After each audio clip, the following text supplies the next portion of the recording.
right, welcome to episode 5, and we are honored tonight to have Athletic Director Jeff Michaels from Shippensburg University with us this evening. Jeff, welcome. Thanks for having me. And as always, we got Rob Clark with me, my quarterback, who asked all the good questions. So good to see you, Rob. We also want to thank Maxie's first sponsor ever for the podcast, which is awesome. Thanks to Rob. All right, so Jeff, I'm going to jump in real quick here and just say, give us a little bit of background. How long you've been at Ship, and really, I know it's a tough question, but because there's been a million, but what are some of the big changes that have really happened over the years that you've been there? I've been at Shift since '05. So 2005, I came here from Slippery Rock. So this is year 20. I've been the director of athletics since 2009. So I think that makes it 16 years. There have been a lot of changes. I think in general, with the whole environment for athletics at Ship, I think the one thing we were able to focus on during our time is some facility improvements. I mean, when I got here, and this is back even before I was AD, we were playing on a rubber basketball floor. And I remember it, yeah. Yeah. The previous AD, Roberta Page, she worked with our then incoming president, Bill Rude, to make that a priority and be able to put a wood floor in. We've gone through a couple different versions of that. We didn't have turf at football. We're on the second go around with that. We had improvements there. Improvements with locker rooms. I think our football locker room right now is among the best ones that we've seen. We've also seen locker improvements for all of our other sports as well, at least to some degree. So we've seen that. I think there have been some changes with student athletes as well. I mean, from back when you guys were involved, back when I was involved, a long time ago, mental health wasn't exactly at the top of the list, and now it's one of the most important things that we deal with on a regular basis with student athletes. And we're very fortunate at Ship. One of our assistant directors of sports medicine, Miranda Fisher, is heavily involved on that front. It's one of her passions. We also are fortunate to have one of our counselors on campus, Chris Carlton, who works with a lot of our teams individually and also as a team. He just enjoys the thought of working with sports. And we've been very fortunate with that. We've had a change where social engagement has been at the forefront. We've seen a variety of things with where NIL is now involved, where students weren't able to do that before, where there's compensation involved. And it's not so much involved at the Division II level per se, but there's an opportunity there if a student wanted to go out and do their own thing, or if there were donors and collectors that want to get involved. We're not to that point yet. We have other challenges. But so we've seen a lot of different things that have come about during that time. And I can stretch that further. I spent 5 years at Slippery Rock, and again, we weren't talking about a lot of that stuff. So we were still involved with the NCAA, but there have been a lot of changes over time. Well, one of the things, and I mean, just like a side note here, I know since I've been there, I'm sure since Rob's been there, the facilities are insanely nice. They're the level that Ship's gone as far as facilities on the athletic side anyway are really impressive. And as you go around the league, I mean, Ship's got to be at the top as far as what the facilities are, I would think. I think it really depends on the sports you're looking at. I think we're happy with the progress we've made. I think we've shown some progress. We're not going to necessarily compete with the IUP Kovalchik Center, but we like what we've done, what we can do. Cal has a great facility as well. Bloomsburg went through an entire master plan when I was here as the associate AD. So, but yeah, we like what we've put in place. We really like a lot of what we've accomplished. There's always room for improvement. We've been very fortunate, whether it's backing from the administration, fundraising done with various donors to help, support from SUSE, which provides funding for us and has worked with us to provide a loan for us for the baseball and softball turf project. So very fortunate.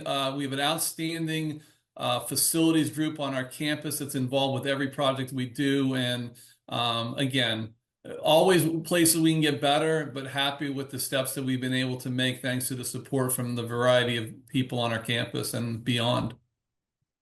Jeff, the equivalency report was released not too long ago, and a lot of us did get a chance to read it, but I'd be curious to hear your summation of it, especially for the people to get a chance to read it.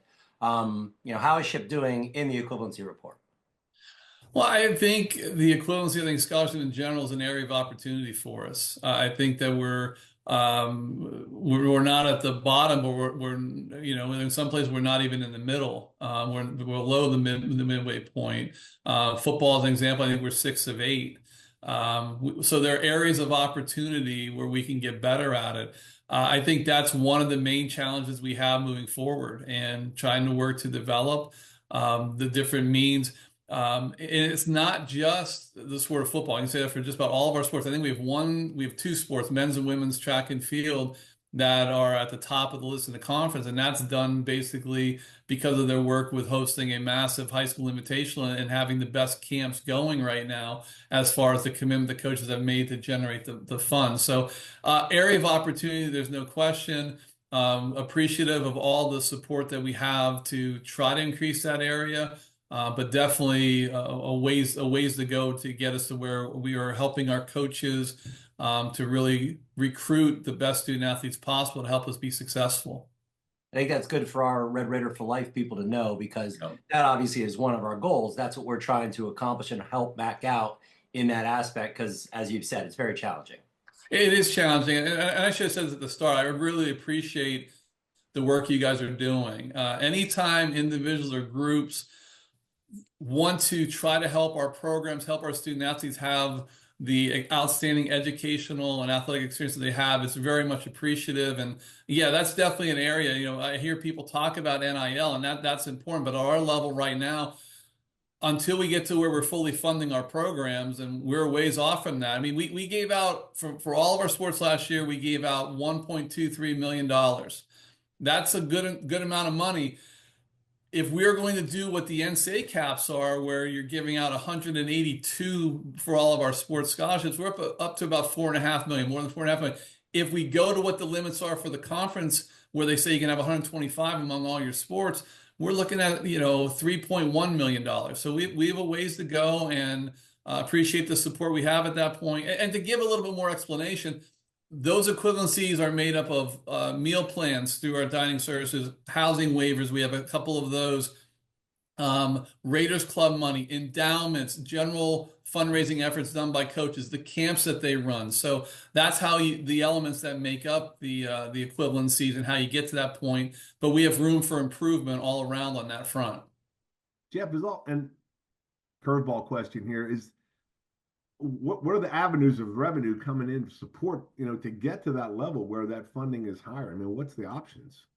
A lot of it's through donations to our foundation. Our foundation does a great job supporting the university, and they're also supporting athletics along the way. And it's through charitable dollars giving to the university or through the foundation that support the university. Previously, we had a few more meal plans, but we started at one point, we had 30 meal plans. We went to 125 and we're back to 75. That's not necessarily something that anyone can contribute to, because that's through the contract with the dining services group. But again, a lot of it is through the fundraising efforts that our foundation does to support not just athletics. They support all sorts of academic endeavors, musical endeavors. They support the LPAC. So that's really how that works, and that's where we can see growth on that front from contributions through the SUF. All right, now you're headed out to the NCAA. Yeah. You told me this week, which giving me inside information there. What are some of the things? What are some of the things that you think are going to be hot topics? I mean, obviously, transfer portal, NIL, and things like that. Yeah. What do you think you're going to be hearing about when you go to this conference? I forgot to even mention the transfer portal when we talk about what has changed. That's a massive thing as far as, and that's something our coaches have to figure out. Some coaches have done a really good job of getting on board, because that genie's out of the bottle. That's not going back in. We have some other coaches that are a little slower and they'll catch up to be successful. What I think is going to be interesting is there's talk about two different bylaws that are going to be introduced, be voted on. Number one would allow wrestlers to compete. I want to say it's 4 or 5 different meets in their initial season, so their freshman year, and not have it burn a season of competition. So to allow them to compete in a couple of different competitions, stay with the program, and then still have 4 remaining years afterwards. The other one is, there's another one that would trump wrestling, that I think would take 30% of any sport. So any NCAA sport, we get 30% and have it count as a redshirt season. Right now, the only sport that has it is football. Football, you can play 3 games your initial year and still have 4 years of eligibility after. I'm not sure how this is going to go. My guess is it's student athlete friendly. In the past, that seemed to be how you knew something was going to get passed. I can't say that's always the case.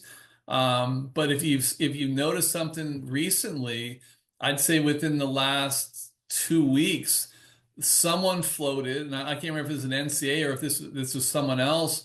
The NCAA being the Indianapolis office, we are all the NCAA, which I think sometimes the NCAA takes some tough shots because they have the building in Indianapolis and they have some people there that work the different divisions. But we're the NCAA, whether it's Shippensburg, Penn State, Messiah, the 3 different divisions. But someone floated going to a full 5-year of eligibility rule, which would be interesting. I'm not opposed to that at this point without knowing all the background details if we get there. But there are some who are against it because of seeing what happened during COVID. Well, we still have a couple individuals who are getting the benefit of missing the COVID year, getting another year back. So those are the main things for the convention. It's always interesting to be able to be there to hear other things, the scuttlebutt that's going on, because you'll have Charlie Baker, the president of the NCAA, who will, present during the week. It's always interesting to hear what's going on that we're not aware of. And with the Power Four right now, that's the thing that's a little scary for us at Division II, at least scary for me, because you just don't know what's going to come next for the schools at the highest levels of Division I, who really are, helping to create a lot of the money that we're seeing at our level, whether it's to run our championships or to provide support to our conference that we can then use on our campus. Mm-hmm. Jeff, as an AD at a Division II program, what would you say you would prioritize as like your biggest challenge? I think it's resources. I've had this asked before, and a lot of it depended on the year. We went through a pandemic, which was just the oddest thing ever. Where you're trying to make sure you're having your coaches still involved with your students, but you're limited what you can do on a campus. We've gone through social justice. A lot of it came about right as the pandemic was starting. But I think in general, I think from the time we started to now, it's resources, whether it's resources for scholarships, resources for your operating budgets, whether it's stuff you need for facilities, stuff that just breaks in the middle of the year and you've already budgeted out. Sure. Well, what are you going to not do, in order to make up for that? We had something come up recently where we have a project that we thought was done that's now asking for a few more dollars that we just haven't budgeted. So how do we make that work? So I think that's the biggest thing. I said before we were talking about scholarships that I think we have a way to, it's an area where we can improve on. And that means more resources for that area. So for our operating, I think we typically take care of our student athletes. We make sure that's the most important thing. But, everything has gotten more expensive. And every place in the, most businesses, and I'll say most education institutions, are facing challenges on that front as well. So we've had budget cuts, and so you're sitting there trying to figure out, so how are we going to do all the things we've always done, make sure that our students have the great experience that we expect them to have, make sure our teams are able to compete and play a very a full schedule. How do we get to that point? How do we make sure we can still do that at a time when we are facing those challenges? Okay.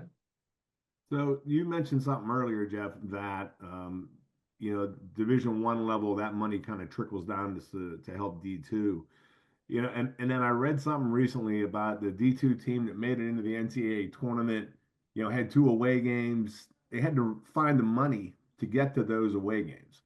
And then maybe that's not 100% correct, and then I hear about like Notre Dame, they beat Penn State, they're going to get like $20 million. $20 million. I saw that too. Yeah, and I'm just sitting there going like, there is a real have and have not kind of setup going right now with the NCAA, and I feel like Division II is really just second tier to what everybody's really focusing on.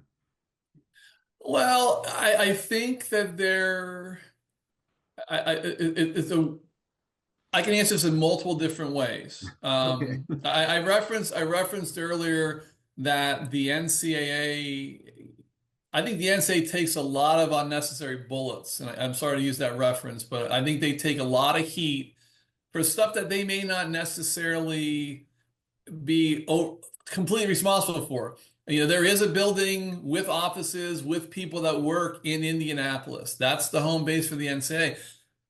But everything that we are working with, everything that the rules that we have in place, were voted on by us. Now, listen, are there a couple things that get pushed through? Sure. But even when those committees push stuff through, legislative or management council, and they say that this is non-controversial, we have conference commissioners, we have athletic administrators, we have FARs on these committees that are helping to drive the agenda. So I think there are times, trust me, I'll be the first to admit, there are plenty of times in my office asking out loud to people around me, what's the NCAA doing here? Well, sometimes you look in the mirror and say, well, what are we doing? Because we're the ones that helped to create this. So as far as the example, and I saw what you were talking about, Harding, who I think was the national champs in football in 2023, I think they may have gone on the road for their first 3 games potentially. I think they had Pitt State, Grand Valley, and then Ferris. And the article was, well, they have a party of 100 plus to make sure everyone gets to go there. The thing I'll say, I can't comment on Harding. I can barely comment on our own stuff, the challenges we have. But, you know, the NCAA lays out in advance, well, this is what we're reimbursing you for. You can have 53. I think the last time we got to the NCAA tournament in football, I think it was 53. You can have 70 in your travel party, and that's what we're going to reimburse. And anything else is, you know, you're responsible for. And, you know, there is money that goes out in advance that they end up having to be made up. And if you're short, guess what? You are going to figure that out. So I do think there are places where I think the NCAA got it right and they listen. And they may listen about expansion roster because of Harding bringing it up. Again, it all comes down to dollars and cents. But for instance, our field hockey program has gone regularly to the NCAA tournament. And for the longest time, your cap on your roster, I think, was 24. Well, if you're carrying 3 extra people, we knew they weren't going to be reimbursed with per diem. We would still send them because they're part of the program. But for the longest time, they couldn't even be on the bench. They would have to sit in the list. So their team that they've been with all season would be on the sideline, and the 3 extras or 4 extras we had would be sitting in the stands. The NCAA heard the complaints. The NCAA fixed that. So now they can't necessarily be on the game roster, but they can be with their teammates as they have been all year. So I do think the championships committee, I think the NCAA in general, I think they do listen when complaints are brought up. So there's a chance, I think, down the line you could see maybe more support, expanded rosters for various championships. I'm not on the committee, so I can't tell you for sure what's there. But I do think that the NCAA in Indianapolis and those people that are on those committees do sit there and listen to the stuff that comes on. Listen, when it comes to D1, the one thing to keep in mind, this football championships isn't run by the NCAA. All right, at least that's my understanding. The basketball tournaments are. I'll come to that in a second. That could be up for change here again. Power 4 with their control, but you know, from a Power 4 standpoint, they're the ones that are generating the entertainment. They're the ones that are generating the big monies through the TV contracts, the media contracts. So they're going to benefit. They feel they should benefit. And honestly, I'm grateful for the scraps we get because we need that. Because without the money coming in right now from the CBS Turner, the basketball contract, we may not have the national championships the way they are. We may not have the money that comes in to support some of our academic programming that we get through the conference receives and they distribute. So, you know, I just think we need to be appreciative of what we get at Division II, always hoping for more. Don't get me wrong. We're always asking, we're hoping for more so we can give the experiences that we think our student athletes deserve. But it's also challenging when you look at a Power 4, you look at the 12-team football playoff and the money that's been generated from that. As you point out, Notre Dame got 20 all to itself. So 20 million all to itself, not just 20 million all to itself. So yeah, they're just, again, they're Division I for a reason. I'm happy to be at Division II. I like what we offer Division II. I like the fact that we do offer a balanced experience. And that's not to say they don't do that at the higher level. But you know, that's where a lot of this comes from. Some of it we know in advance, some of it we do have to pick up after the fact. And, you know, the per diem doesn't necessarily cover every expense. I'll agree with what the football coach was saying about that.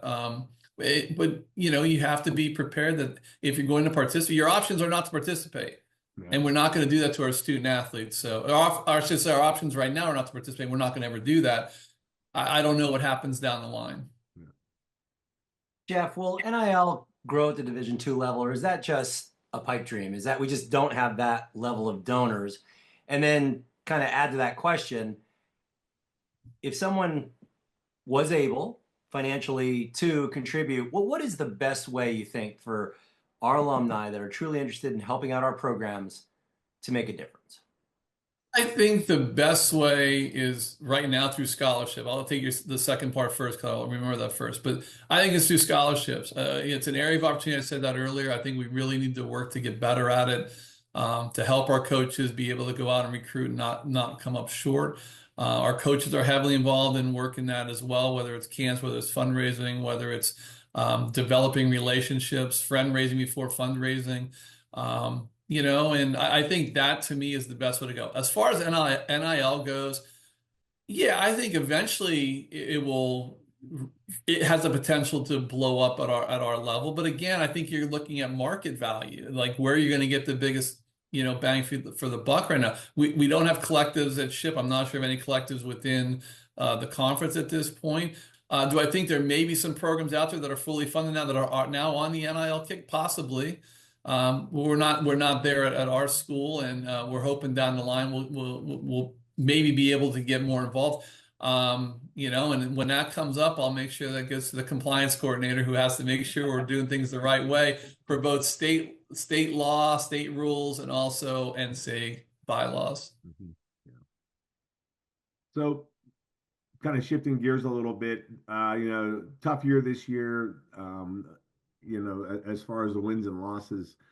But from your perspective, what did you see from this team this year that maybe, gives you kind of a positive outlook? I know we've talked in the past about attitude and Yeah. character and those types of things. What did you kind of take away from this team this year that you kind of an insider's view of them? I think it's resiliency. I think what this group of student athletes experienced this year, the tragedy that happened within the program. I just think the fact that they were able to show up every day and be there for each other, to be there for their coaches to be there for them. It was remarkable. And again, the wins and losses weren't there. I still think, and people look at me like I'm, talking with three heads. I think we're in a better place moving forward than we were a year ago when it comes to what we have on the field, whether it comes to the talent that was recruited a year ago, plus the returnees, or the coaches that are in place. We picked up, going into the season, it was going to be a challenge to begin with. We added our offensive coordinator about 3 weeks before camp. We picked up our offensive line coach a week and a half before camp started. So there was going to be change to begin with. But those two, the newcomers, but both affiliated with the program with Keywan and Drew, but then Pete Lee being here for Mike Burkett during the fall was just absolutely phenomenal in the role he played. And just trying to keep the group together, stuff we were having to ask him to do as an assistant. Obviously, they're there. The student athletes are supporting Mac. We're trying to support Mac in any way we can while also not overstepping. And I just think, I think what was learned by the student athletes leaning on each other was learned by the coaches and provided by the coaches and the support staff as well. I mentioned before Chris Carlton being around to support the team, and also our athletic trainers, our equipment managers. It took a team effort. I hate to pull a cliche on you, but it took a team effort to get from the beginning of camp through an awful time early in camp to where they were at the end, and the coaches are already out working to bring in even more talent. So I'm confident we're going to be improved. Can I sit here and guarantee that we're going to have X number of wins next year? No. Can I guarantee we're going to play for a conference? No. I just think we are, trying to go in the right direction, having to get through just an immense tragedy this past year. They just got to a point. I'm sorry, I was going to wrap up there. They just got to a point pretty much from day one after what occurred in August, that wins and losses just weren't important anymore. And I hate to say that because we still keep score. We're still trying to perform, and I don't want to see a student athlete, lose out when it comes to an experience of winning a competition. But there are just things in life that make you understand that something's more important. And they all experienced that this year. Yeah, it was definitely a teachable moment, and more than a moment, a whole season. And I do agree with you. Fran and I came down to some practices, and we got to see up front. And again, being from the Harrisburg area, we knew a lot of the kids that they recruited from this area. And I think Chip did very, very well. And I know the class they're putting together this year is pretty good so far, too. So I agree with you 100%. And the numbers are tremendous. Again, years ago, we didn't have these kinds of numbers per class. And it's what Mac needed to do. He was very honest with us last spring and said, we need to bring in a lot more fresh faces. The trade-off is they are young kids. They're not going to be at that level yet. But yeah, I do see a very bright future. We just got to keep them here and keep them together. Agree. That's right there. And you see that every year where you have people that want to, explore the portal, which is their right. And that's not going to change. It makes the job of the coaches harder because they not only have to recruit newcomers, they have to recruit their own students to make sure they're still ready to be there and ready to have the same goals in mind at the end for the team to be successful. So yeah, I just have confidence in this group upstairs. And I just think we're going to see improvement over the next, I'll say, couple 3 years, where we see the freshmen this year. And I don't want to take away, we had a lot of veterans step up this year and take on leadership roles, and what's challenging is they're going through the same experience that the newcomers were, and the newcomers are thrown right into things for the start of camp. The veterans had relationships built, and so just very, very, very proud of what this group did this year. And again, I just think that's going to help us move forward and be more successful when we can say, okay, wins and losses, are, I don't want to say just important, because that's not to downplay the experience that they had this year, but moving forward, where we are more competitive with the rest of the teams in the East, and hopefully overall in PSAC, and hopefully to dip our toe back in the NCAA pool at some point. Good stuff. Very good. Okay. This question wasn't on there, but you were CC'd in my email to Ashley this week. And I won't use this if you don't want to. I'll just throw this out. But Rob doesn't know this. I was asking about taking the seniors out and getting them something to eat, and giving them shirts. And it's like jumping through hoops. And, and I understand Ashley's doing her thing, and I'm not begrudging her that. But it is crazy to me, Jeff, that I can't take out 7 guys, buy them dinner, and give them a shirt, to recognize there's without just jumping through hoops and like having to do all these things. I gotta feed them on campus. If I give them a shirt, they have to do a fundraising event to support the activity. I'm just like, yeah. And meanwhile, Shakur Sanders is taking his entire offense to strip clubs. Yeah. So let's start with this. Number one, Ashley's really good at her job. I'm grateful to have her here at Chip, because I used to do that. I used to have, when I was at Slippery Rock in my first 4 years here, I had compliance under me, and I am not missing those days whatsoever, where I can simply say, hey, talk to Ashley. She'll get it figured out for you. Yeah, I mean, that'd be one of the rules that makes no sense to me, that you can feed them as long as it's in our can. That's foolish, but the rules are what the rules are. And I don't have a good answer for why, you can do these other things at other places, and at Division II, it's a little harder to get done. But I understand your frustration. But here's what I'll say, friend. Thank you for asking first. It makes everyone's jobs harder when we're playing from behind, playing catch up, and I figured my option was to beg forgiveness. Don't ask and just beg forgiveness later. and that's great, except that means that Ashley has to go about sending in a report to the NCAA or to the conference to go to the NCAA. So I do appreciate you asking in advance, and I do think I would still keep asking the question, and I think you said at one point that perhaps it's not something that can be pulled off this year, but right. no, I mean, listen, all I'll say is this. I said it earlier, I truly appreciate what you're doing with R4L. I truly appreciate what you're trying to do to help student athletes. And I think Ashley will do what she can to try to say this is what you can do and so forth. But beyond whether or not it can be pulled off, I appreciate where your heart is. I appreciate where your mind is, where your thinking is to try to help our student athletes have an experience to recognize what they've done and to also try to keep them tied into the program long term. That's important. Mm-hmm. Oh, yeah.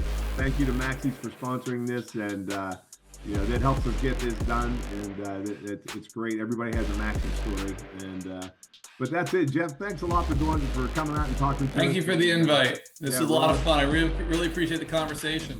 Yeah, you guys. Good talking to you. Yeah, thanks a It's lot. on you as well. Thank you so much, guys. You bet, man. We'll be back next week, and don't miss it. We'd like you to subscribe to our YouTube channel and like us and all that good stuff. And, we'll see you next week.